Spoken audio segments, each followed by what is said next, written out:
follow-up and group quarters evaluation. Testing on those activities in the operational control system will begin on April 20th. We think those two operations test a huge amount of the functionality that we'll use in the other 9 operations. Okay, let me stop you right there. Okay. Let me ask you, in the report, GAO stated that in May 2008, the Bureau established an inventory of all testing activities specific to all key decennial operations, but that the inventory had not been updated since that time. What is the current status of testing activities for the 2010 census? At this point, we do have a comprehensive inventory of all of the testing that we need to do. Given the time constraints that we are under, there will be some operations that we have performed in the past that we will not test as thoroughly on as we will some of the new activities. Where is the Bureau on the development of the operations control system for paper-based operations? Okay. At the end of January, we integrated the schedule for the operational control system that will control 11 paper-based operations in the census. We integrated that into the master activity schedule. So that is done, and we do have a detailed plan at this point and schedule for what we're calling Release 0. Release 0 will focus on the non-response follow-up and the group quarters enumeration. Then we'll follow with a Release 1, which will take on additional operations such as remote Alaska. So I believe we have a detailed plan that we can move ahead, and each one of those releases will have testing as part of the sign-off. And at what date certain can we expect you to report to this subcommittee that adequate plans for total end-to-end testing are in place? There probably will, to be honest, there will not be end-to-end testing of all operations, because what we'll have to do is we'll test that key functionality which will show up in other operations. What we are going to do, for example, the push of the non-response follow-up into the response, that functionality we can test based on the dress rehearsal responses. We'll put up a mock environment that will send workload to be identified for non-response follow-up, and we'll be able to test that in the operational control system that will control non-response follow-up. Now, you heard Mr. Powner say time is of the essence, and you still have 6 major systems that still need to be tested. Are you cognizant that time is of the essence, that we are closing in on a year to go? Mr. Chairman, we are very cognizant that time is of the essence. We have an extremely tight schedule, and it is going to be critically important that we stick to that schedule. Okay, thank you for that response. Mr. Driehaus, you may follow up. Thank you, Mr. Chairman. I just have one very brief question for Mr. Messenberg. Mr. Messenberg, I'm particularly concerned about the number of houses that are currently in foreclosure across the country, and the transients we're seeing in our population. You know, the movements of population that we are seeing, especially in the inner cities, that are traditionally difficult to count. We're seeing folks move around at record levels. And I'm concerned as to whether or not the Census Bureau is taking the necessary steps to account for that movement, and how you are coping with that.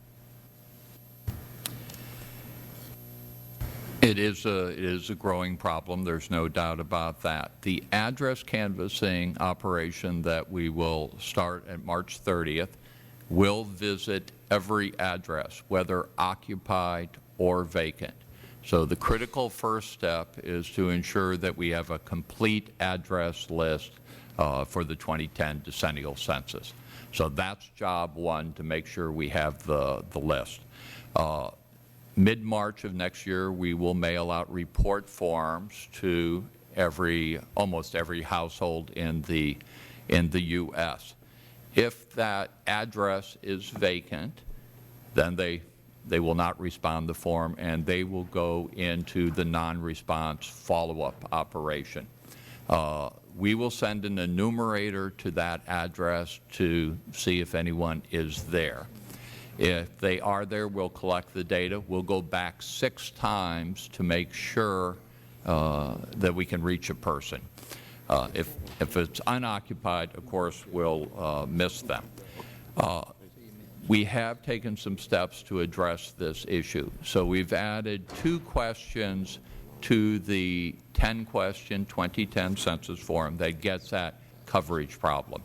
One of those questions relates to, do you have a relative living with you that you may not have listed on the report form? That will kick off an action to put that into a follow-up activity that will try to identify why that person wasn't listed. So that will be one way that we'll attempt to address the issue of foreclosures and people moving into non-traditional living arrangements. But I think a key message that both of our advertising and our partnership program will be is to get out into the local community and to convince them through trusted voices in the community that if you are doubling up or if you're living in a non-traditional living arrangement, that it's important that you be counted and that you're listed on the report form. Thank you so much. Mr. McHenry, you're recognized for 10 minutes. Thank you, Mr. Chairman, and thank you all for testifying today. We certainly appreciate it. This is an important matter that we take very seriously, and I know you do as well. Mr. Metzenberg, thank you for your service. I know it's only been brief. Your service in government, only 36 years, and we thank you for it. When the short-timer, Mr. Jackson, sitting behind you, is only there for 20 years, we certainly know you have expertise and great knowledge based on experience, so thank you. So, Mr. Metzenberg, it's my understanding that there's plans to conduct a post-enumeration survey as part of the 2010 census. Is this correct? We do have plans to do a coverage measurement program as part of the 2010 census. Okay. What is the sample size of this survey? The sample size is going to be about 300,000 housing units. Okay. Is this comparable to the 2000 census? It is comparable to the 2000 census. Is it the same number, or is it just? It's very close to the same number. Okay. Do you recall what the 2000 number was? I don't off the top of my head, but certainly we can get you that number. Certainly. And has a Bureau increased or changed the post-enumeration survey for this census? We've made some changes to do a better job of trying to identify duplicates in the census. That was an issue in 2000. The focus of the 2010 coverage measurement program is to provide better information about the components of air. So we'll be providing data not only on the net air, but also components of air, such as duplicates, omissions, and so on. Has this been changed in the planning process, or is this a change from the 2000 census? This has been the plan during the entire decade. Okay. Okay. And how does a Bureau intend to use the post-enumeration survey? You outlined generally, but we're using this primarily to provide measures of the air and as input to improving the 2020 decennial census. Okay. And is there any thought that the Bureau would use this survey to adjust or change the 2010 count? The plan does not include any plans to use the coverage measurement for adjustment. Okay. Is there any other thoughts to that or any other considerations to that? Not in our current plan, there isn't. Okay. And yesterday, as I mentioned in my opening statement, it's been reported that Commerce Secretary-designee Gary Locke met with leaders of the Senate Commerce Committee, and according to the news report, stated that, quote, so-called sampling will be used minimally as an accuracy check, end quote. I believe he's referring to the post-enumeration surveys. Is that how you'd read it? Well, the coverage measurement will provide estimates of the number of housing units and the number of persons. Then you'll have the apportionment number also. But I'm not sure what Governor Locke had in mind. Yeah, it's hard to impute from politicians what they mean. So that would be somewhat in keeping with what you've outlined, just as a survey to check the accuracy. Okay. Now, in terms of a fair and accurate census, what's your definition of a fair and accurate census? Well, we see job one is to count everyone. And we see an expanded advertising and partnership program as a key part of doing that. We also have done a number of additional things from an operational perspective that we hope will improve the count. This will be the first time we're using a short form only census, so 10 questions, 10 minutes to fill it out. We also will be using a bilingual form, English-Spanish, that will target 13 million households in areas where English is not often spoken at home. We will be using a second mailing, a targeted second mailing, and doing a blanket mailing to traditionally low mail response areas, and then sending a replacement form out to another group, to the non-respondents. And we hope and expect that a much more robust partnership program will get the message out to the local community that it's critical to participate in the census. So in short, do you believe that the Bureau's main goal for the 2010 census is to count every person once, only once, and at the right place? That's always been our goal. All right. And so that means a count, not an account of people. That means an exact enumeration and counting. We will make every effort we can to get a response, an actual response back from every household in the U.S.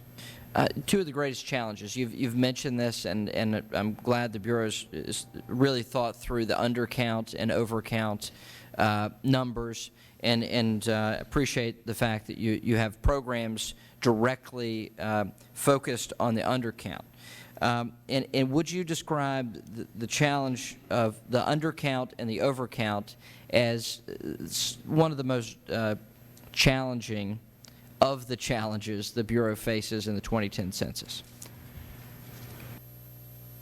Well, I think it would be clear getting people to participate is the biggest challenge. So missing people is, in my mind, a more significant challenge than addressing the duplicates.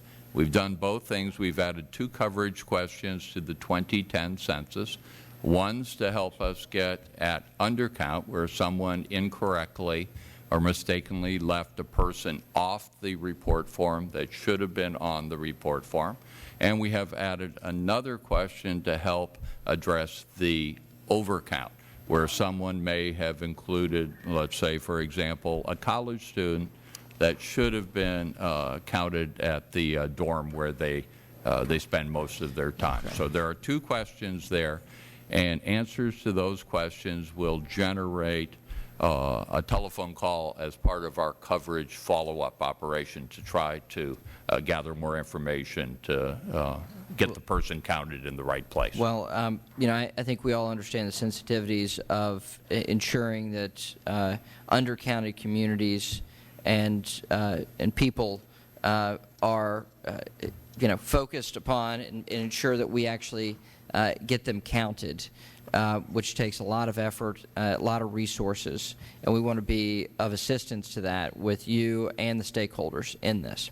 And with that, I'd like to yield the remainder of my time to the Deputy Ranking Member, Congressman Westmoreland from Georgia. Thank you, Congressman McHenry. First to Mr. Goldenkoff and Mr. Browner. You know, I've been in quite a few of these oversight hearings, and I've seen a lot of reports from the GAO, and I've never seen one that said y'all are doing a great job. You know, so I know that y'all do a very good job. But this comes pretty close when it says that there are no new recommendations. Now, is that because you didn't go in and look at everything again, or are you just going on a past report? Either one of you. I think what you're referring to is our testimony today, and the reason that there were no new recommendations is that all our recommendations are, Okay. Can you pick it? Okay. Maybe if you move it closer to you, Mr. Goldenkoff. Okay. Sorry. I think what you're referring to is our testimony where we said that there were no new recommendations. That was just because our testimony was based on previously issued work, most of which did contain recommendations. Okay. And So, one of those Congressman Westmoreland, I just want to be clear. Okay. We're releasing a report today on system testing, so not to disappoint, we have 10 new recommendations today that we're releasing for the first time on testing. Okay. Okay. One of the other things that you had talked about was the complete and accurate address lists. Is that correct? That's correct. When do you think the best time would have been to get a complete and accurate address list?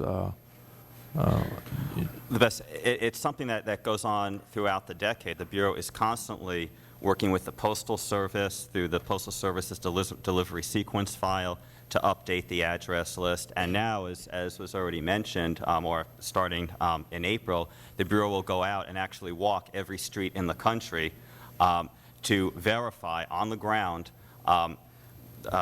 housing units, occupied housing units. And it's a difficult task because it's not always clear what meets the eye. You know, there could be several families living in there, and so you really have to go within 6 inches of a house sometimes to see double doorbells, 2 names on a mailbox that could indicate that there might be somebody living in the basement or in the shed in the back. So it is a very challenging task. I understand, but the reality of it is, I guess, the last address check is going to be the most accurate. And all the, you know, to me, at least the Census Bureau, from information and testimony I heard today from Mr. Mossenborg, is that they have asked local cities and counties and others to do that, and they're trying to make sure that the information that they have before they do the mailing is also the most recent and most up-to-date and the most correct information. Would you agree with that? That is correct. You need to do it as close as possible to Census Day, but at the same time allow for the updating to take place so they can do the mail-out. So there needs to be some buffer in there. Thank you. Thank you. To Westmoreland. My friend from New York, Ms. Maloney, is recognized for 5 minutes. Thank you, Mr. Chairman. I'd like to ask the representatives from GAO to respond to the earlier question on whether or not the operational testing on payroll, personnel changes, et cetera, were up to the systems of 2000. Are they at the same level? Are you pleased and agree with the prior answers to this question that operational testing was correct in place and happening to the degree that it should to make sure that our systems do not falter or fail? No, I would disagree with that. You know, one of the issues is that there was no dress rehearsal, and the dress rehearsal, as the name implies, it's essentially a test census under as close to census-like conditions as one could possibly get without actually conducting the census. And so, because it was curtailed, what was done during the dress rehearsal was fairly limited. There were certain operations that just weren't tested, and so the Bureau is going into 2010 now with conducting the actual census, in some respects flying blind. That, for example, there was no load testing. The number of, there's millions of forms, millions of pieces of paper need to be processed, and the Bureau never had an opportunity to test under in a lot of cases, anything close to a load test of what would be a simulated census. So it really fell quite short of that. What are the contingencies if these systems falter or fail? What are the contingencies? In some cases, well, the Bureau, if it starts falling behind, the Bureau has been good in the past with workarounds and patches. It all depends on how bad the problem is. In some cases, the Bureau will fall behind schedule, and that has implications for downstream operations. In other cases, things might cost more money. But that is one of the issues, is that in some cases there is no backup or there is no contingency. It has to be done and done right. I'd like to follow up with a question on the budget. You really can't move forward without a proper budget. And do you have a full 10-year cycle cost estimate for the decennial operations that you could give the committee today? Mr. Messenger. Yes, our expectation is the life cycle cost is going to be between $14 and $15 billion for the decennial census. If I could, I'd like to just respond briefly on the payroll system. The decennial applicant payroll system is up and running. So this is the key tool that we use to process applicants and then to pay them. So at this point in time, we have over 1 million applicants in that system. We're actually only going to hire about 140,000 people for address canvassing, but the demand for jobs has been so huge that we've had over 1 million applicants. And right now we've got about 10,000 people that are getting paid through this system. And in another couple of weeks, that will jump up by about 140,000. How much money were you given in the stimulus plan? We were given $1 billion. $1 billion? $1 billion. Yep. And what are your plans for spending the additional money you were given in the stimulus plan? The whole focus of this is to do as good a job as we can improving the count. And the bill language directed us to focus that money on enhanced and improved advertising and partnership activities, and that certainly is our intention. We also hope to invest additional monies in our coverage follow-up operation, adding about another $1 million to the workload, and then the remainder of the funds would be there to support key 2010 activities.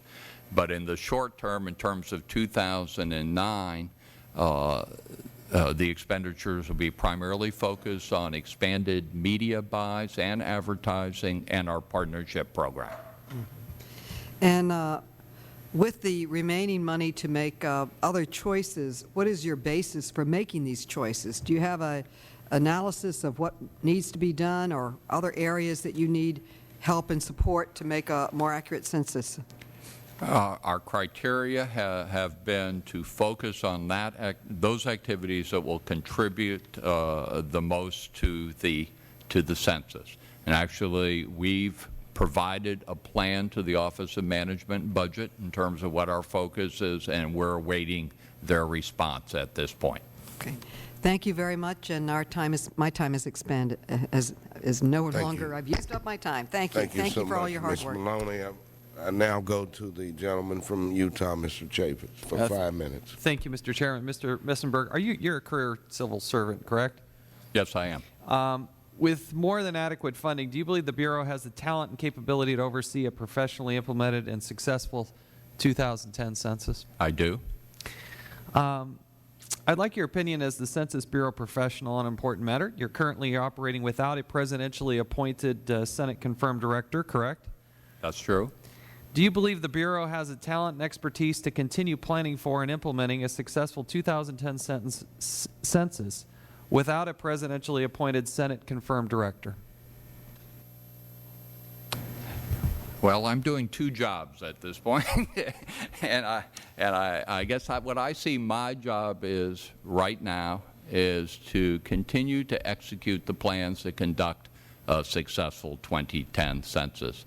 I have no ambitions to be permanent director of the Census Bureau, but my job is to keep that train moving down the track, so when we do get a Census Bureau director, we're in a better place than we were, before. But do you believe that the Bureau has the talent and expertise currently in place right now to execute? I believe we have the talent to keep the train moving down the track. I'm not going to take a position whether we should have a director or not have a director. We've always had a director, and I think a director would be useful for us. As you know, the results of the 2010 census are used for apportionment, redistricting at all levels of government, and the allocation of federal funds. All of this is correct, right? That's true. So in your opinion, is it better to conduct a census that is free from political influence, or do you think politicians should be telling you how to do your job? Well, the Census Bureau, in my 36 years, we've always acted, we've made decisions, technical decisions and program decisions on the technical merits of the issues. We have not made decisions based on any kind of political pressure. That's been my experience over 36 years. In the census is based on the Constitution, correct? That's true. Do you recall which article or whatnot? That's all right. Embarrassing to say not. Article 1 of the Constitution deals with the powers of Congress, the legislative branch of our government, correct? True. So regarding anything having to do with the conduct of the census, it should be the Congress that has the authority and jurisdiction. Do you agree? Well, you're getting me into territory I'm not a skilled, I'm not an expert on. It's clear the Congress has a responsibility to oversee our operations. Yes, I would agree with that. How will the Bureau protect the integrity of the census from outright fraud? I'm sorry, outright? Just outright fraud. What protectors are in place to make sure that that doesn't happen? We have a whole series of quality control operations that we have in place that check the operation. So, for example, when we start address canvass, well, I'll give you a better example. Right now, we are about 90% done with the large block enumeration, and after that, now we've started to send QC people, other enumerators out to check the quality of that work. And that is the test. Every operation that we do will have a QC operation attached to it. And that is going to be, that will be one check. Another check in terms of housing unit counts and person counts will be our POP estimates program that makes most of those. That's another quality check that we have.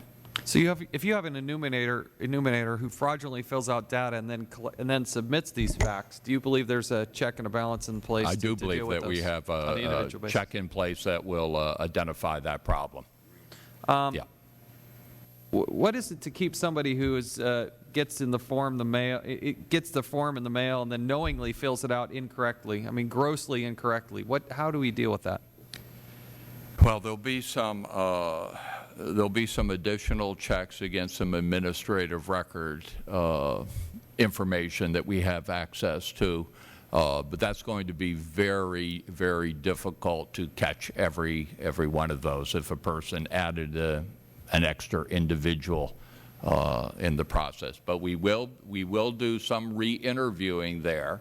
So if it's systematic on the part of a enumerator, then we would catch it. Thank you, Mr. Chairman. Thank you, Mr. Chapin.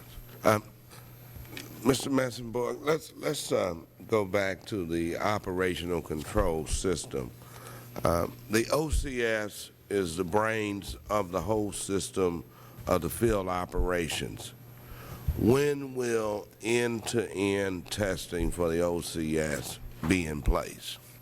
Okay. The first testing will be done April 20th through May 1st. So what we've done, because of the timing pressures that we're under, we're going to address key operations on an incremental process. So the actual final testing will not be done on all of those interfaces until next March. Mr. Powner or Mr. Goldenkoff, is that adequate as far as the response to ensure? Well, I think the key, it's a tough challenge for them because not everything's in place. So part of what they're dealing with is you want to test what you have now, but I think it's very important, as was stated, that you come back and retest. The key here, though, is there's a lot of these examples in place. We have 6 major systems. We heard 244 interfaces, 44 operations. Okay, so when you start looking at all that, getting it all done and testing it in an integrated fashion, end-to-end, as you're asking, Mr. Chairman, you see, we don't see all the prioritization and the plans in place. So going forward, what's very important is that we see the appropriate plans, but then we have key metrics so we know exactly what's done, how well it's done, and then what remains ahead to complete. And the OCS is just one example of many challenges that they face going forward between now and Census Day. Okay, Mr. Goldenkoff, the Bureau has many challenges facing its final preparation and conduct of the 2010 decennial census. What do you think places the 2010 census at greater risk, and what can be done about it? I think the really two great risks. One, time is running out, and two, the lack of testing of key operations. So as was already stated here today, the Bureau needs to prioritize what it can do, what it can't do, figure out where, within all those different operations and activities that haven't been tested, where the Bureau is most vulnerable, and secondly, make sure everything stays on track. A third area is perhaps more marketing and promotion, because the non-response, or the response rate rather, is key to success. Address canvassing is set to begin nationwide within a few weeks.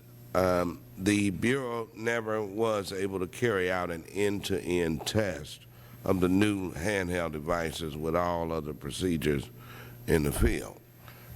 How prepared is the Bureau to conduct address canvassing, and how can the Bureau be confident that everything will work as the Bureau hopes without having tested it all? Well, I think that's, the Bureau does not know what it doesn't know because, again, the lack of testing. They had the operational field test in Fayetteville, North Carolina, and what that demonstrated was that under the conditions in Fayetteville, North Carolina, the handhelds functioned well. The problems that we had seen in earlier tests did not reemerge. The problem is that obviously the country does not all look like Fayetteville, North Carolina. You have urban areas, you have more rural areas, and so the question is, how will those handhelds perform, for example, in an area with lots of skyscrapers? Will they be able to lock on to a satellite signal? Will they be able to transmit data? And that's what nobody really knows. It is a big question mark. Should we be worried about the census being conducted on time?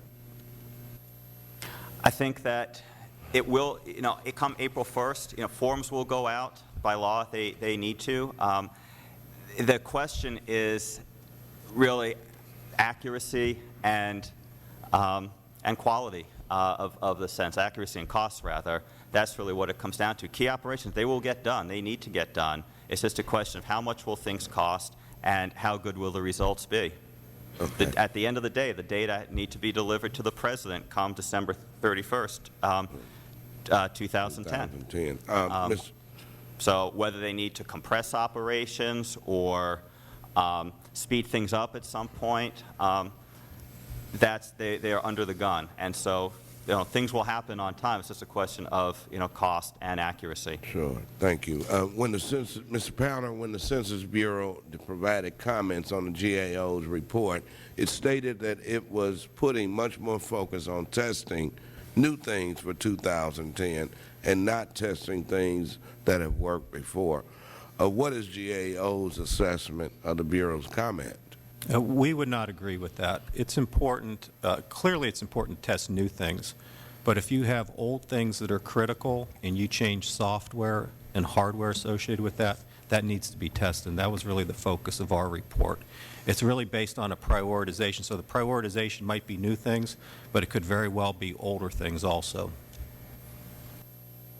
Thank you for that response, and I will recognize the gentleman from Georgia, Mr. Westmoreland, for 5 minutes. Thank you, Mr. Chairman. And just following up on some of the comments that the gentleman from Utah had, Mr. Morsenberg, what quality controls are you going to have on these enumerators? We, gentleman from Utah questioned about them filling out the forms wrong, but what kind of quality controls do you have on these enumerators? Okay, every major operation we have a QC activity related to that. So we'll actually go take a sample of the enumerations, and we'll have a different person go back and attempt to collect that same data, and that provides us a clear signal in terms of the quality. If there are issues related to a specific interview, we call that operation a re-interview operation to identify problems. If we identify a problem, then we will zero in on that enumerator and then do a 100% check of all of their work. But every operation we do, we're going to have a QC step built into it to check the quality of it. Okay, and let's say that you do correctly identify an enumerator, what kind of corrective actions could be taken? They could be terminated, and certainly they would be out of the enumerating business as soon as we identified that. Okay. I know that the Bureau, as you've mentioned, will automatically mail a second census form to these traditionally, I guess, hard-to-count areas or the no response. That's correct, right? You will do a second mailing. Yeah, second mailing, blanket second mailing to areas that have a traditional very low mail response. We'll do a blanket mailing, and then we'll have another group that's sort of intermediary, possibly under 50%. Then we will mail the non-respondents. The households that hadn't returned a form will get a form there. Okay, so you feel comfortable that you're going to hit these under-response areas very well with a second mailing? We've tested the second mailing during the decade. We used it during the dress rehearsal. We're confident that it will be beneficial. So you believe the second mailing is going to enhance your response? Yes. How will you ensure that the data capture isn't wrongfully counted twice for those that return forms from both mailings? Now, what's your system in place there to check that? Okay, in terms of data capture, forms will be returned and go through one of our automated 3 data capture systems. They actually do OCR on the forms. Then we will do a matching operation. Every form will have a unique 22-digit identifier on that. If we can't match, that generates a whole host of additional investigative work. Okay, so we have an automated process to make sure that we are not getting duplicate returns in. Thank you. And Mr. Goldenkoff, do you believe that because of all the stuff that we've been hearing in the news about we need a director, we don't have a director or whatever, you and Mr. Prowler, do you believe that the Bureau has the right talent in-house to oversee this 2010 census? The Bureau employees, they are extremely dedicated, extremely competent, and they have lots of experience. The concern is that here it's getting, with 10 yards to go until the goal line, Census Day, there's no permanent quarterback in place.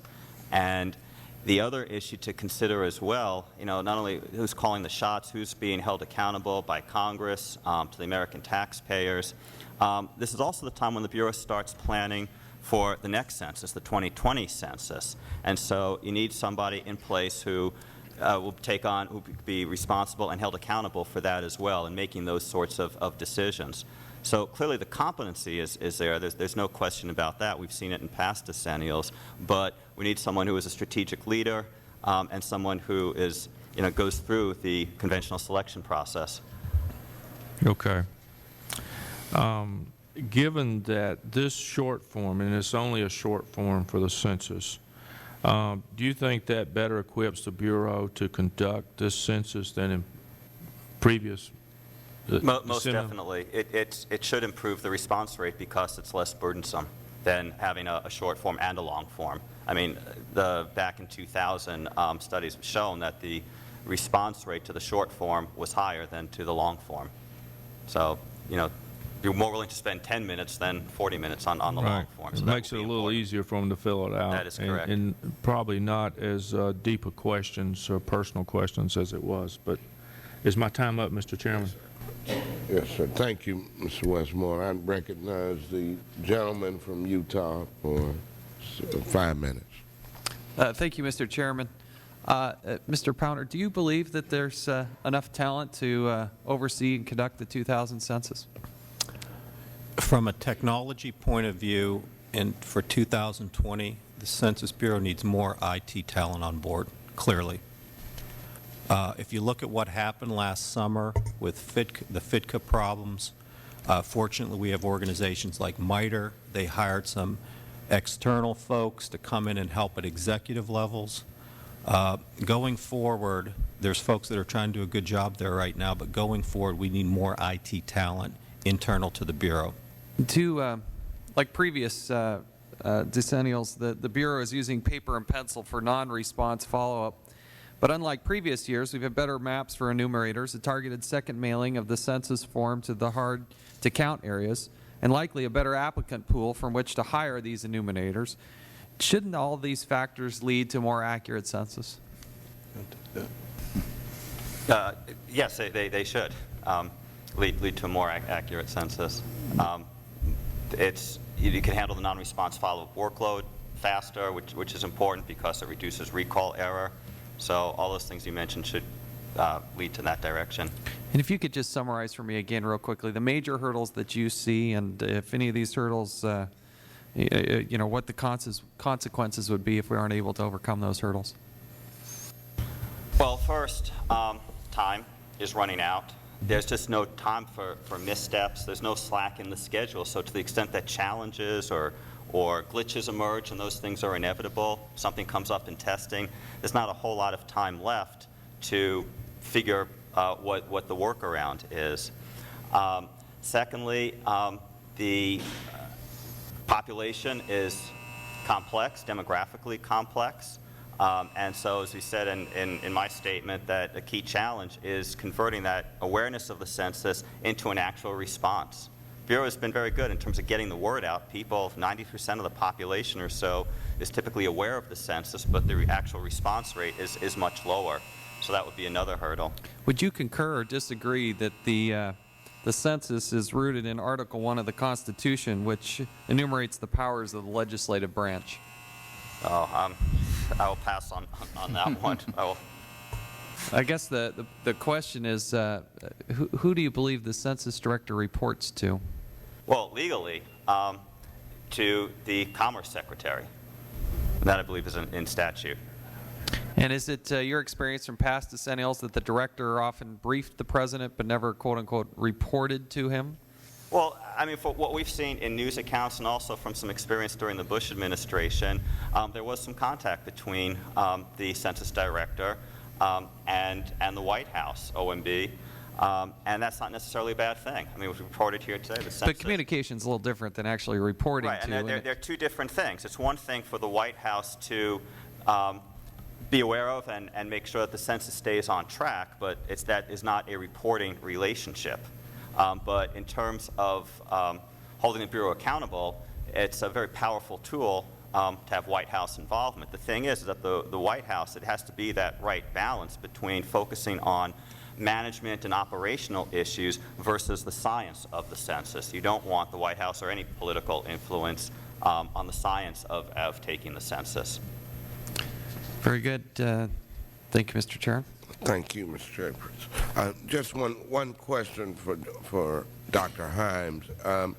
You know, the Bureau is working with MITRE on mitigation plans.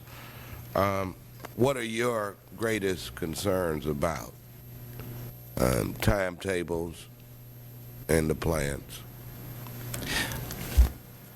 So I think, again, our greatest concern would be those that GAO has put together, that the time to test and verify where the systems are working, particularly from a system view.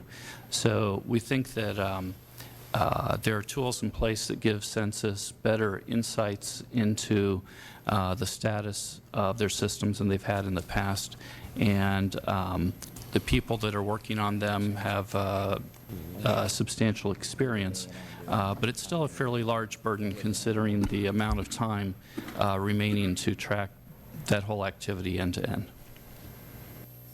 Thank you so much for that response, Dr. Himes.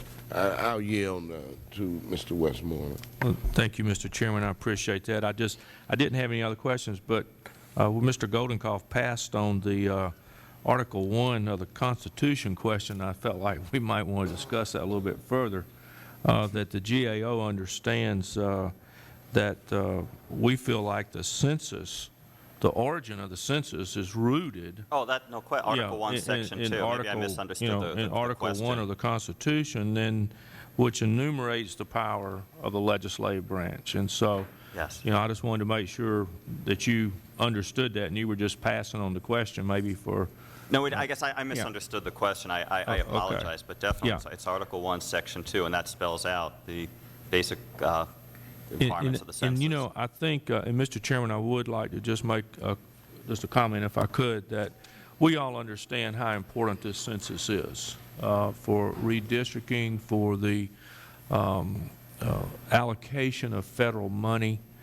And I'm very pleased with the testimony that we've heard today, because I think that everybody on that panel wants to have an accurate count, an enumeration of everybody in this country, people who were here at the time of the census. And so I think that's the reason that, there's been so much about, whether the White House wants to have it reported to, or the Commerce Secretary, there is or is not a director.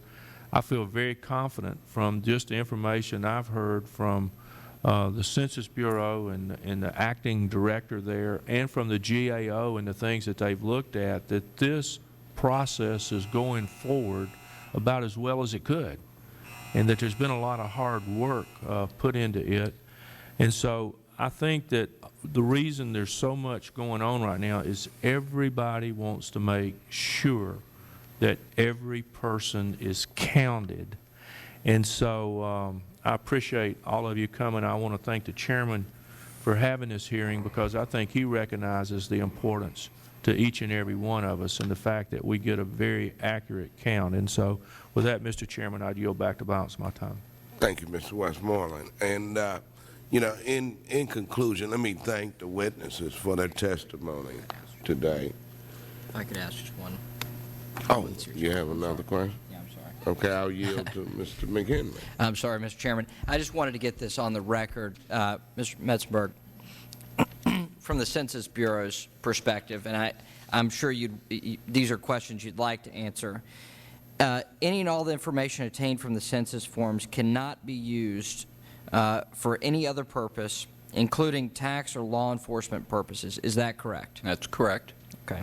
Many of us have received feedback from our constituents regarding privacy concerns. Obviously, very much in mind today, especially. But information given by people to the Census Bureau is confidential by law. Is that correct? By law, by Title 13. All right. And the main challenge is, well, getting people to respond is one of the main challenges, as you mentioned. So is there, because people maybe have a mistrust of government, what efforts are you taking to ensure that that people know that any information given to them is kept only within the Census Bureau and not shared with any other government agency, department, or any other individual? Well, that information will be on the report form that everybody receives, but probably more importantly, it's going to be a key focus of our advertising message and our partnership program. So it's one thing for the Census Bureau to tell people it's confidential.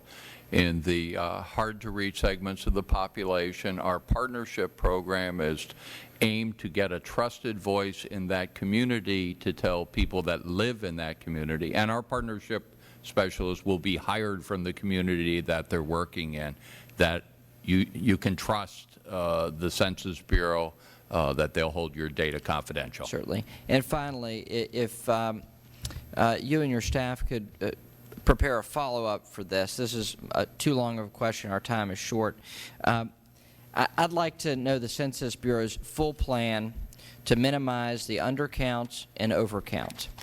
And I know you already have plans in place, but if we could receive that, I think that would be important for committee members to hear the full breadth and depth of your plan, and so we can also see ways that we can engage other stakeholders. Certainly. And thank you all, and thank you, Mr. Chairman. I certainly appreciate it. Very good. Thank you. And the first major operation of the 2010 census, address canvassing, begins on March 30th. There will not be any other opportunities to build a complete and accurate address list. Time is of the essence. It is critical that the Bureau work with GAO, MITRE, and use every resource available to get this right. 6 major systems still need to be tested. The life cycle cost estimate needs to be validated, and testing must be prioritized.